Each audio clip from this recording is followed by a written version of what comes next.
Alright, so today we're going to be putting on a stove cord. Now the cord we're going to be doing is a gray. The gray cord is going to have 3 wires set up. And a stove cord is going to be a lot heavier duty than a dryer. This one, I'm not sure why it's all weird like that, but the cord is good. And you will see the different pins, how they look different. Okay, it's a stove. So if your stove has a black cord, you can change it to a 3-wire.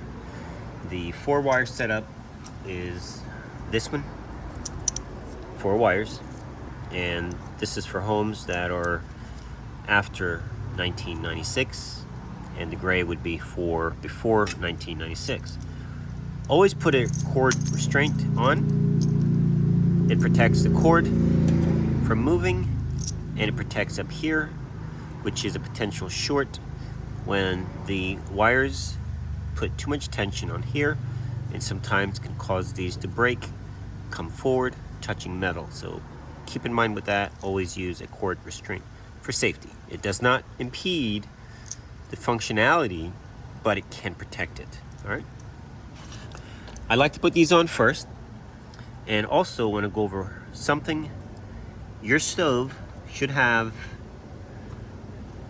it's a copper, it's called a jumper, which is going to be a ground strap. It goes from here to the body.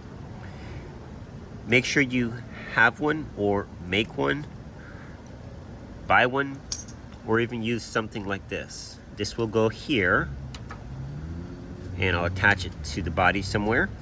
You can tuck this up, doesn't matter where it goes. But bottom line is, you have to have something as a ground. If not, if there's a short and you touch the body of the stove while you're using it, you can get zapped. So very important. All right, so let's get this on.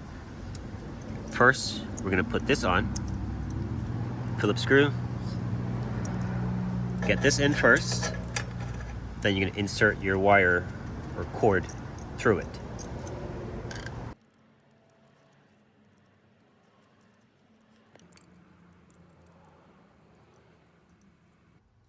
Pretty straightforward.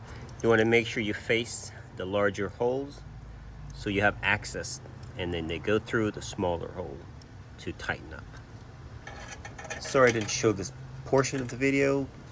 Pretty much the 2 butterfly type cord restraint holder, you just insert one at a time, and you just join them together with the Phillips screws, and then you basically insert your cord through the opening. Don't tighten them, so you have a lot of room to insert your wire or cord. You have to fight with it, so it's a lot easier to do it this way than after. All right, so it's nice and open. Now you can insert. Now, 2 ways of installing these cord terminals. You have a flat side, and you have the other side. The correct way, this flat goes against there, and it keeps it from moving. So that's the right way. Either way, the machine will still work. Someone actually wrote on these. You can also do that. You have red, white, and black. Doesn't matter how you flip it, the stove will still work.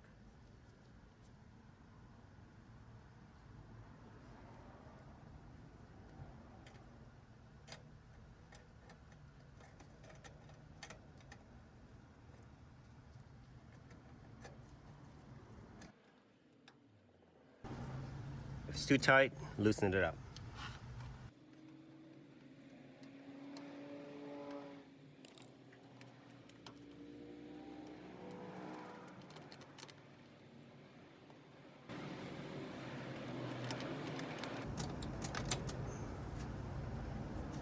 All right, so I'm going to do the ground first, and of course, always double check, make sure that you have the correct wire in the center, and if you need to mark, then go ahead and do that, or pay attention.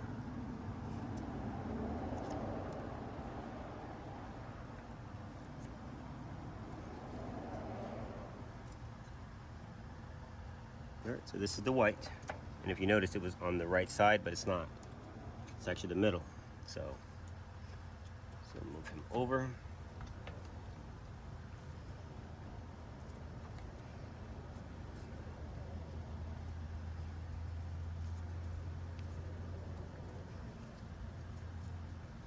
I should have actually installed this earlier, but we can still do it. Yours is going to be a copper piece of strip of wire, not a wire, could be a wire, but it's just going to be a metal piece of copper that goes from here to there. And guys, make sure these are tight. Ground screw.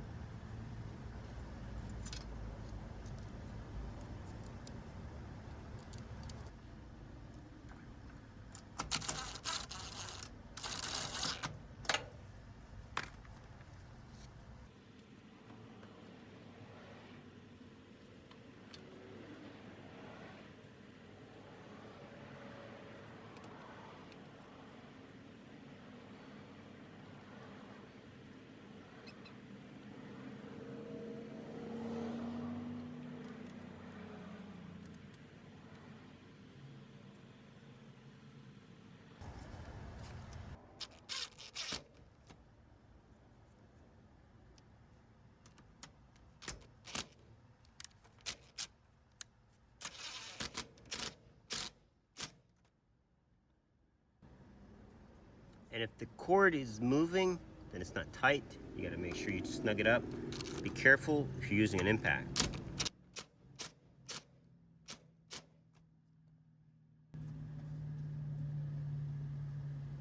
All right, it's good. Red goes here.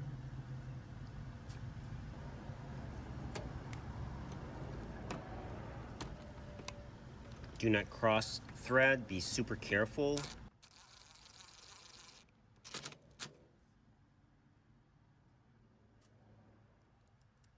Your other line.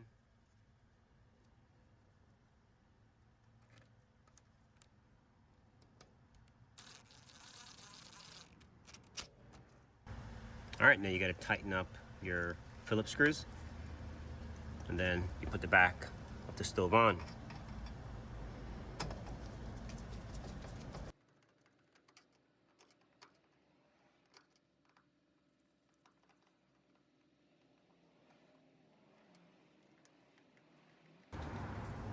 All right, that is done.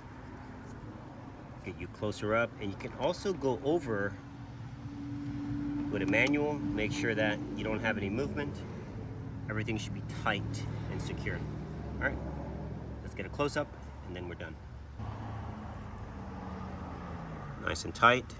You have your ground. Make sure this is not touching that, or that touching anything. Ground is always isolated, and they're all as well. All right, thanks for watching.